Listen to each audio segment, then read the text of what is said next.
નમસ્કાર વિદ્યાર્થી મિત્રો, બધા મજામાં છો ને? તો વિદ્યાર્થી મિત્રો, આજનો આપણો જે કન્ટેન્ટ છે ન્યૂટનનો ગુરુત્વાકર્ષણનો સાર્વત્રિક નિયમ સદિશ સ્વરૂપે સમજાવો. કયા સ્વરૂપે સમજાવવાનો છે? સદિશ સ્વરૂપે સમજાવો. તો લાસ્ટ વિડિયો લેક્ચરની અંદર મેં ન્યૂટનનો ગુરુત્વાકર્ષણનો સાર્વત્રિક નિયમ તો સમજાવેલો, પણ આજે એક નવો શબ્દ આપણી સમક્ષ આવી રહ્યો છે, સદિશ સ્વરૂપે સમજાવો. એટલે સદિશ એટલે તમને થોડુંક યાદ આવતું હશે કે આપણે ભૂતકાળની અંદર ધોરણ 10 ની અંદર સદિશ ભૌતિક રાશિ અને અદિશ ભૌતિક રાશિનો અભ્યાસ કરી ચૂક્યા છે.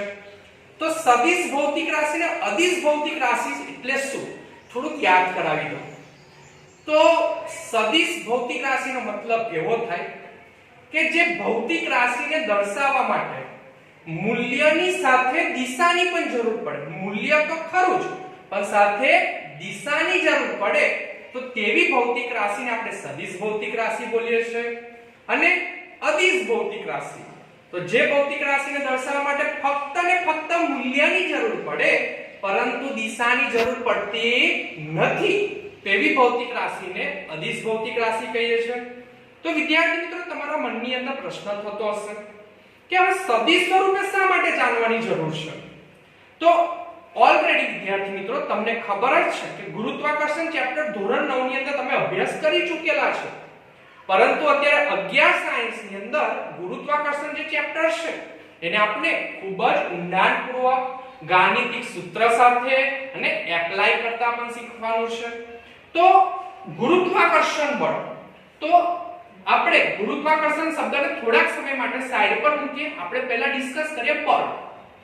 તો બળ એ સદિશ રાશિ છે. સદિશ રાશિ છે. તો અત્યાર સુધી મેં ગયા લેક્ચરની અંદર મેં તમને ગુરુત્વાકર્ષણ બળનો સાર્વત્રિક નિયમ સમજાવેલો. તો તમને બધાને ખબર છે કે આપણે આ સૂત્ર ન્યૂટન એ સાબિત કરીને બતાવ્યું કે F = G m1 m2 છેદમાં r2. દરેકના પૂર્ણનામ તો તમને ખબર જ હશે કે F એટલે ગુરુત્વાકર્ષણ બળ, G એટલે ગુરુત્વાકર્ષણ બળનો સાર્વત્રિક અચળાંક, m1 અને m2 એ પદાર્થનું દળ હતું અને r એ અંતર ઇન્ડિકેટ કરતું હતું. અને આપણે આ સૂત્ર પરથી આપણે નિયમ પણ બનાવેલો, બરાબર ને? પણ આ જે સૂત્ર આપણે સાબિત કરેલું ગુરુત્વાકર્ષણ બળનું આ જે સૂત્ર ન્યૂટને જે આપેલું એ સ્વરૂપ તો કયું સ્વરૂપ હતું વિદ્યાર્થી મિત્રો? અદિશ સ્વરૂપ હતું. આની અંદર કોઈ પણ જગ્યાએ દિશાનું સૂચન હતું નહીં, પરંતુ જે બળ નામની જે ભૌતિક રાશિ છે તો એ તો સદિશ સ્વરૂપ છે. એટલે પહેલું આપણે લખીએ કે બળ, કે જેને ઇંગ્લિશમાં આપણે ફોર્સ બોલીએ છીએ, તો ફોર્સનો અંગ્રેજી મૂળાક્ષરનો પહેલો લેટર કેપિટલ લેટર, તો F એ સદિશ રાશિ છે. અને ફરી એકવાર સદિશ રાશિની હું તમારા માટે વ્યાખ્યા લખું છું કે સદિશ રાશિ તો જે ભૌતિક રાશિને દર્શાવવા માટે મૂલ્ય અને દિશાની જરૂર પડે. કોની વિદ્યાર્થી મિત્રો? મૂલ્ય અને સાથે સાથે દિશાની જરૂર પડે તો કેવી ભૌતિક રાશિને સદિશ ભૌતિક સદિશ ભૌતિક લખો તો ચાલે, ના લખો તો પણ ચાલે, સદિશ રાશિ કહે છે.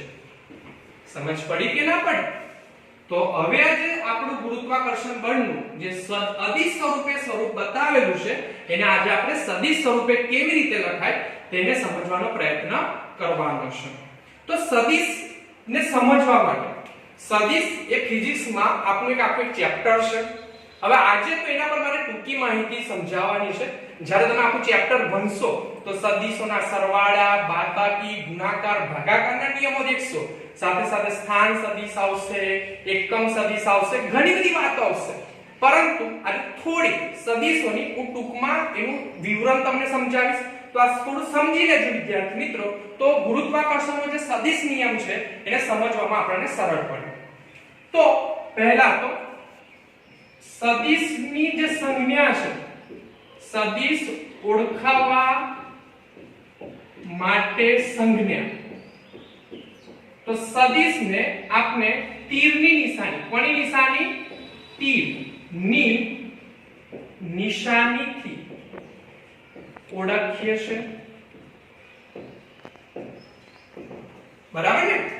ચાલો આપણે એક એક્ઝામ્પલ देखिए કે મારી પાસે એક ભૌતિક રાશિ છે a. હવે a ભૌતિક રાશિ છે તો a એનું મૂલ્ય દર્શાવે છે, પણ આ ભૌતિક રાશિની પોતાની ચોક્કસ દિશા પણ છે. તો જો મારે એને સદિશ સ્વરૂપે બતાવવું હોય તો મારે એની ઉપર શું લખવું પડે? સદિશ. તો એને કેવી રીતે વંચાય? a સદિશ થી વંચાય છે, બરાબર છે? ઓકે, તો આગળ આપણે વધીએ. બીજી વાત, એક બીજો નિયમ છે જેને આપણે a અને એની ઉપર, જેને આપણે ઇંગ્લિશમાં યુનિટ વેક્ટર અને ગુજરાતીમાં એકમ સદિશથી ઓળખવાના છે. તો એકમ સદિશને ઓળખવા માટેની ઉપર આવી રીતે આપણે જે આપણે છાપરાની ટોપ હોય ને એ રીતે, તો એને આપણે ઇંગ્લિશમાં બોલે છે કેરેટ. શું બોલે છે વિદ્યાર્થી મિત્રો? કેરેટ. કેપ પણ બોલતા હોય છે. તો આને આપણે બોલીશું એકમ સદિશથી ઓળખીશું. શેનાથી ઓળખીશું? એકમ સદિશ, બરાબર છે? અને ફક્ત ને ફક્ત જો એકલું a લખેલું હોય અથવા આપને માનાંકમાં a સદિશ લખીએ તો આ જે વસ્તુ બતાવે છે એને ફક્ત એવું કહી શકાય કે આ રિપ્રેઝન્ટ કરે છે મૂલ્ય. તો ખાસ ધ્યાનથી દેખજો. અને કેવી રીતે વંચાય? a સદિશ, a અને બોલાય એકમ સદિશ. એટલે આને બોલવું હોય તો કેવી રીતે બોલાય? a કેરેટ અથવા તો a કેપ પણ બોલી શકીએ છે. અને જો સામાન્ય રીતે કોઈ નિશાની ના હોય તો આવી રીતે a અથવા તો માનાંકમાં આ વસ્તુ કોઈ પણ ભૌતિક રાશિનું મૂલ્ય રિપ્રેઝન્ટ કરે છે. તો આ વસ્તુ યાદ રાખવાની છે. હવે આ ત્રણેયને સંકળાવતું એક સૂત્ર છે. તો ત્રણેયને સંકળાવતું એક સૂત્ર આપણે ખાસ યાદ રાખીશું કે સદિશ ઇઝ ઇક્વલ ટુ મૂલ્ય ગુણ્યા એકમ સદિશ, બરાબર છે? તો સદિશ, તો એના માટે એટલે અહીંયા શું થશે? સદિશ બરાબર જે તે ભૌતિક રાશિનું મૂલ્ય ગુણ્યા એ ભૌતિક રાશિનો એકમ સદિશ ગુણી નાખો તો એ ભૌતિક રાશિનું તમને સદિશ મૂલ્ય મળશે. કયું મૂલ્ય મળશે? સદિશ મૂલ્ય. તો આપણે અહીંયા લખી શકીએ છીએ a સદિશ ઇઝ ઇક્વલ ટુ મૂલ્ય. તો મૂલ્યને આપણે શું લખીએ છીએ અત્યારે? a, અથવા તો આપણે ઉપર લખી શકીએ માનાંકમાં a સદિશ ગુણ્યા એકમ સદિશ. તો એકમ સદિશને આપણે કેવી રીતે વંચીશું? a caret. તો આ પણ સૂત્ર તમારે યાદ રાખજો જરા વિદ્યાર્થી મિત્રો કે સદિશ મૂલ્ય ઇઝ ઇક્વલ ટુ મૂલ્ય ગુણ્યા એકમ સદિશ. તો સદિશ મૂલ્યને શું લખાશે? a સદિશ ઇઝ ઇક્વલ ટુ માનાંકમાં a સદિશ ગુણ્યા a કેરેટ, a કેપ, કે જેને આપણે એકમ સદિશથી ઓળખી રહ્યા છે. તો સૂત્ર બરાબર ખાસ યાદ રાખી લેજો, કારણ કે જે ગુરુત્વાકર્ષણનું બળનું સૂત્ર હું સદિશ સ્વરૂપે લખવાનો છું એ વખતે હું ફરીથી યાદ કરીશ કે સદિશ મૂલ્ય ઇઝ ઇક્વલ ટુ મૂલ્ય ગુણ્યા એકમ સદિશ. મિત્રો, આપણે ન્યૂટનના ગુરુત્વાકર્ષણ બળના સાર્વત્રિક નિયમને સદિશ સ્વરૂપે સમજાવવાનો પ્રયત્ન કરીએ અને સમજીએ, બરાબર છે ને? સમજવાનો થોડો પ્રયત્ન કરીએ. તો થોડું ધ્યાનથી દેખજો. હવે અત્યારે આપણે કાર્ટેશિયન પદ્ધતિ મુજબ આપણે સમજવાનો પ્રયત્ન કરીએ. તો કાર્ટેશિયન પદ્ધતિ વિશે તમારી પાસે થોડીક બેઝિક માહિતી તો હશે જ કે જેને આપણે ત્રિપરિમાણીય આકૃતિમાં બતાવી રહ્યા છે. તે આ x એક્સિસ, આ y એક્સિસ અને આ કઈ એક્સિસ? z axis. અને આપણે એને ઉદ્ગમ બિંદુઓથી ઓળખી શકીએ છીએ. તો અત્યારે x એક્સિસ અને y એક્સિસ વચ્ચે પદાર્થના દળ ધરાવતા બે કણ, એટલે બે કણ, એક m1 દર્શાવી રહ્યો છું, એક અહીંયા છે, અને બીજો એક કણ m2 જેને હું આ સ્થાન ઉપર દર્શાવી રહ્યો છું. હવે જો હું એવી રીતે બોલું કે ઉદ્ગમ O ની સાપેક્ષે m1 નું અંતર, કોની અંતરની વાત કરી રહ્યો છું? ઉદ્ગમ O ની સાપેક્ષે m1 નું સ્થાન કઈ જગ્યાએ છે? m1 છે ક્યાં? તો જો મારે એને સદિશ સ્વરૂપે બોલવું હોય તો ઉદ્ગમ O ની સાપેક્ષે m1 પદાર્થ જે છે બરાબર એનું જો સ્થાન દર્શાવતો હોય તો વિદ્યાર્થી મિત્રો એને બોલાય સ્થાન સદિશ. તો સ્થાન સદિશને હું અત્યારે r1 સ્થાન સદિશથી ઓળખીશ. બરાબર છે? એવી રીતે ઉદ્ગમ O ની સાપેક્ષે એક પદાર્થ જે છે એનું દળ m2 છે, બીજો પદાર્થ, તો એનું સ્થાન ને બતાવવું હોય તો એને કેવી રીતે બતાવીશ? r2 સ્થાન સદિશથી બતાવીશ. તો અહીંયા r1 અને જે r2 છે એ આપણા શું થયા વિદ્યાર્થી મિત્રો? સ્થાન સદિશ થયા. તો આપણે લખી પણ દઈએ સાથે સાથે કે m1 અને m2 એ પદાર્થનું દળ છે. આ પહેલો પોઈન્ટ થયો. બીજો પોઈન્ટ, ઉદ્ગમ બિંદુ O ની સાપેક્ષે m1 અને m2 પદાર્થનું દળ. ફરી બોલું છું, ઉદ્ગમ બિંદુ O ની સાપેક્ષે m1 અને m2 પદાર્થનું દળનું સ્થાન સદિશ અનુક્રમે એટલે મેં પહેલા કોને દર્શાવ્યું? m1 ને દર્શાવ્યું. તો અનુક્રમે શું છે? r1 સ્થાન સદિશ અને r2 સ્થાન સદિશ છે. સમજ પડે છે કે નથી પડતી? ચાલો તો એક આ વાત થઈ આપણી. હવે આપણે મુખ્ય મુદ્દા પર આવી જઈએ. તો અહીંયા તમે ખૂબ જ ધ્યાનથી દેખજો હવે કે m1 દળ અને જે m2 દળ છે વિદ્યાર્થી મિત્રો, તો આ બે વચ્ચે એટલે આપણે જે ગુરુત્વાકર્ષણનો નિયમ જોયા છે કે બે દળ ધરાવતા પદાર્થ વચ્ચે ગુરુત્વાકર્ષણ બળ લાગશે. ગુરુત્વાકર્ષણ બળ. હવે ગુરુત્વાકર્ષણ બળ પર એક ખૂબ જ અગત્યતાનો શબ્દ બોલું છું. ગુરુત્વાકર્ષણ બળ એ હંમેશા રેખીય બળ છે. આ બળ રેખીય બળ છે. રેખીય બળનો મતલબ કે આ રેખા પર જ લાગતું બળ છે, એક રેખીય બળ છે. બરાબર છે? તો અત્યારે m1 અને m2 પર એક બળ લાગે છે. હવે આપણે થોડું સમજવાનું છે. અહીંયા લીટી ખૂબ જ ધ્યાનથી દેખજો. હવે m1 અને m2 બે દળ છે. હવે હું એવું તમને કહું કે m1 દળ પર m2 દળ વડે લાગતું ગુરુત્વાકર્ષી બળ, કોના પર કોણ બળ લગાડે છે એ પણ સમજવું જરૂરી છે.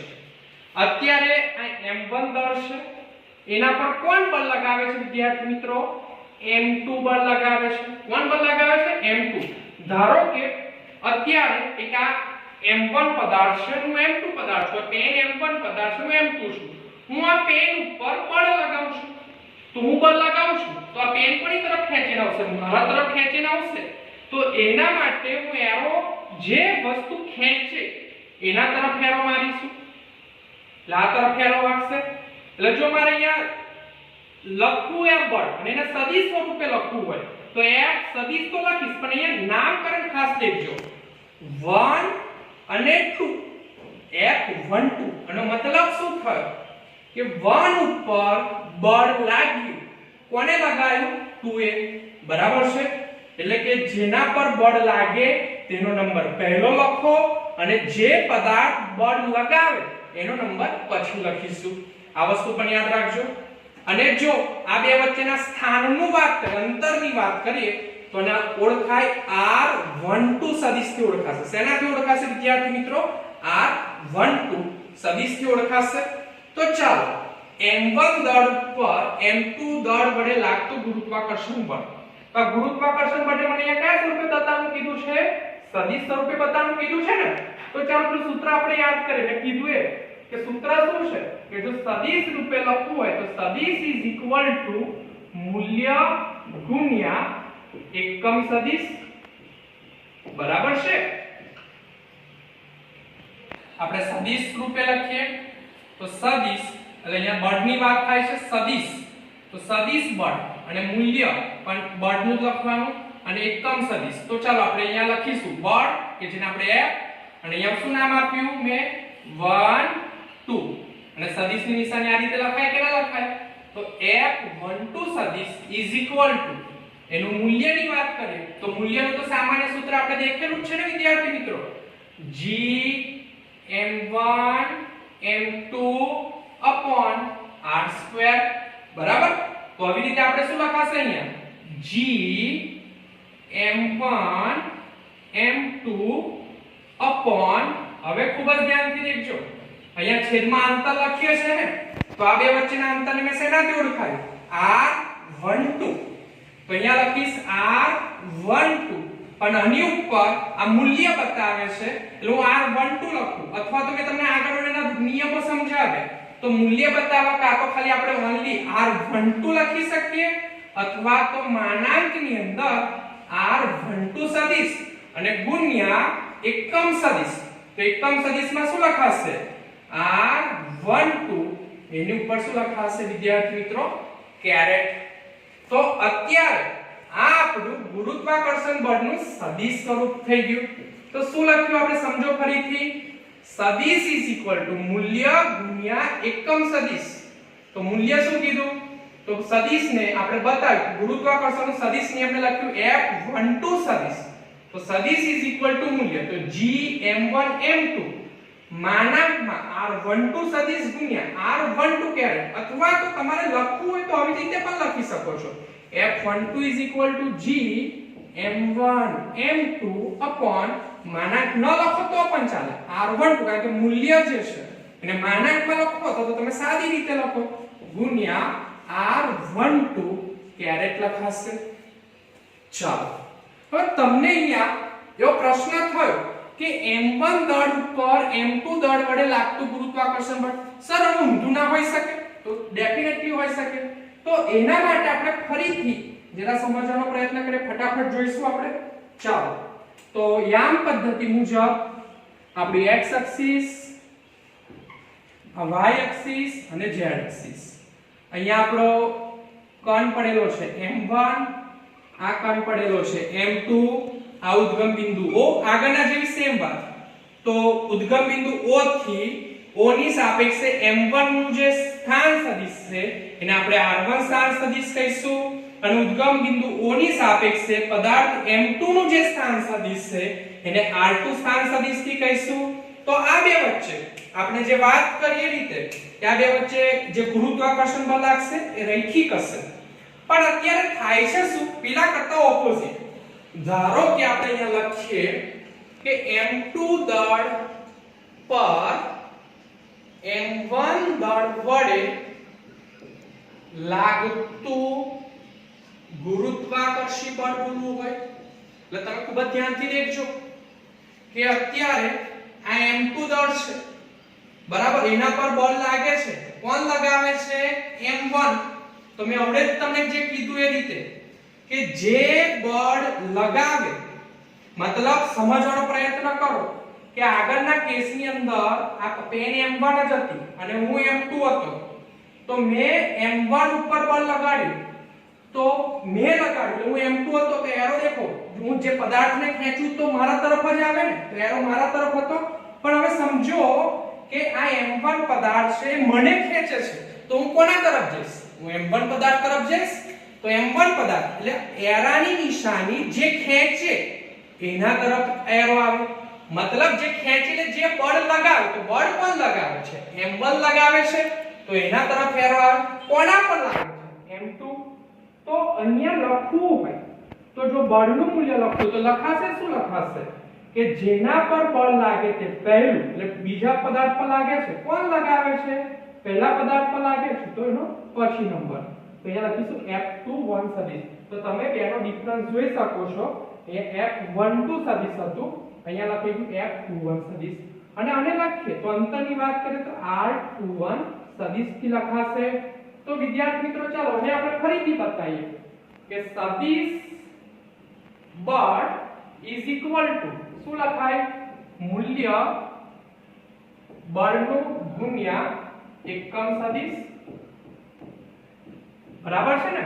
તો ચાલો સદિશ બળ તો અહીંયા સદિશ બળ કોણ છે આપણું F21 સદિશ ઇઝ ઇક્વલ ટુ નું મૂલ્ય શું લખાશે g અને અહીંયા આપણે પહેલા શું લખીશું m2 અહીંયા આપણે m1 લખતા હતા ને અહીંયા m2 m1 છેદમાં માનાંકમાં અહીંયા r21 છે તો અહીંયા લખીશું માનાંકમાં r21 સદિશ મૂલ્ય જે છે અથવા તમે જેને કીધું કે માનાંક ન લખો તો પણ ચાલે ગુણ્યા એકમ સદિશ શું લખાશે r21 કેરેટ ફરીથી બીજા સ્વરૂપે લખવું હોય તો f21 સદિશ is equal to g m2 m1 r21 ગુણ્યા r21 કેરેટ થી ઓળખી શકીએ છે તો વિદ્યાર્થી મિત્રો આ જે સ્વરૂપ બતાવ્યું એ ગુરુત્વાકર્ષણના સદિશ સ્વરૂપે આપણે એને ઓળખી શકીએ છે